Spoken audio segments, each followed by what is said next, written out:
Arratsaldeon deneri, mila esker etorririk. Tout d'abord, bonsoir à tout le monde. Merci d'être venu à ce forum.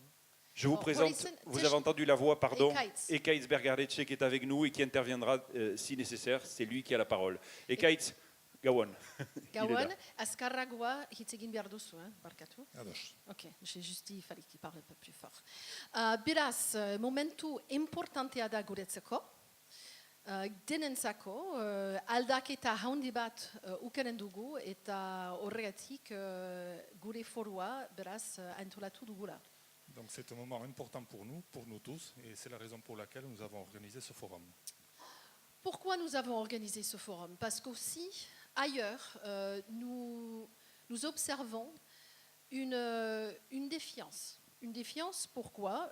Une fossé entre les citoyens, entre parfois les institutions, mais aussi dans le monde syndical et professionnel. Moi-même, je suis chef d'entreprise, donc on le voit, en fait, c'est ce qui se passe dans la société. Une défiance à l'égard du monde du travail, une défiance donc avec notre société qui est de plus en plus globalisée, on va dire mondiale. D'un autre côté, on sent une aspiration de la part des citoyens, au-delà de la simple expression des urnes, donc à participer, à donner leur avis, à être associés aux décisions qui impactent leur territoire et à participer à la vie locale. Voilà, donc il existe donc des initiatives citoyennes innovantes. Nous allons en voir ce soir. Et puis j'espère qu'il y a aussi des initiatives citoyennes donc, qui vont aussi prendre la parole.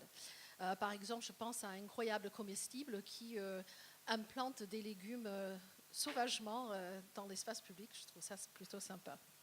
Voilà.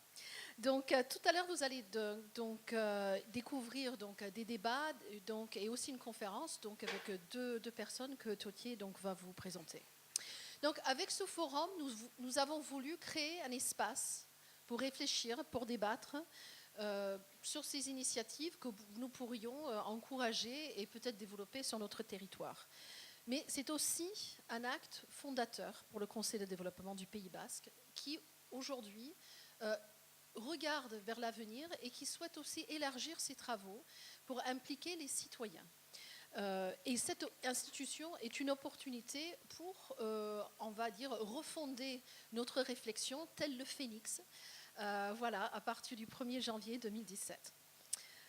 Voilà, mais le Conseil de développement est aussi une plateforme participative avec la société civile organisée depuis 22 ans, que nous mettons en musique donc, par la mobilisation de centaines d'acteurs qui sont ici présents ce soir aussi, par exemple sur le patrimoine naturel ou par exemple le chantier de la jeunesse où nous sommes descendus dans la rue avec des boîtes noires et avons interviewé donc, des jeunes donc, du territoire au Petit Bayonne. Voilà. Mais malheureusement, le gros de notre travail n'est pas visible par le grand public parce que l'essentiel de notre mission donc, s'est réalisé dans un dialogue étroit avec nos élus et avec la société civile organisée, c'est-à-dire des représentants des institutions de société civile, chambres consulaires, syndicats de salariés, organisations patronales, universités, hôpital, l'Institut culturel basque, l'Office public de la langue basque et puis des associations dans tout le secteur.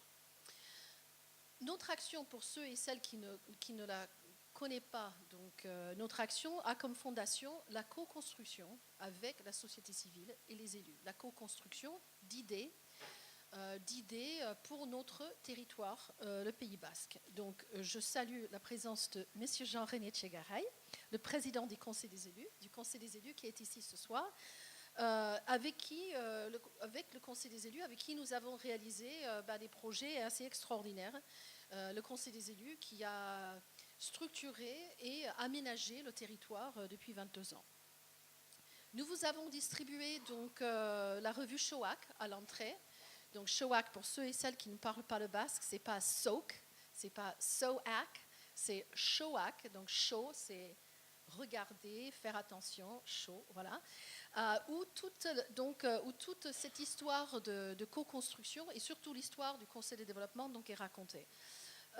Donc, pour résumer, je dirais qu'au Pays basque, nous avons su créer un partenariat qui n'existe entre société civile et élus nulle part ailleurs dans l'Hexagone.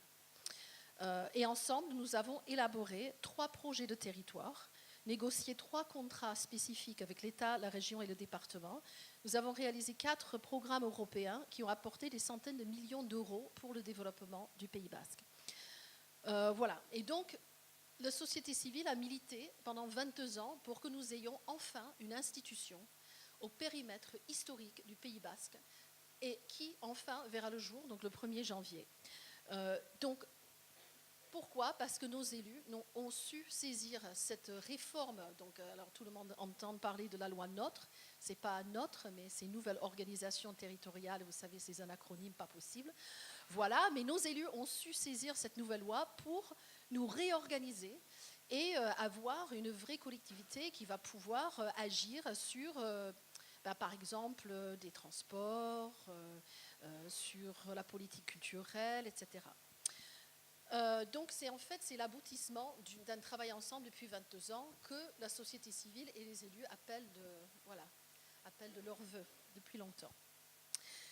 Donc, pour finir, nous, Conseil de développement, nous sommes là aussi pour apprendre. Et c'est pour ça que nous avons invité donc, des personnes d'ailleurs qui sont des spécialistes de démocratie participative, parce que nous le faisons, on va dire, un tatillon avec nos citoyens, parce que voilà, nous le faisons surtout dans notre cercle de société civile. Mais demain, nous devons réfléchir à au nouveau mode de travail que nous pouvons mettre en place pour vraiment faire de la démocratie participative. Donc, place au débat. Merci Caroline. Merci. Place au débat, effectivement. Et ma mission va être compliquée. Mileshka Caroline.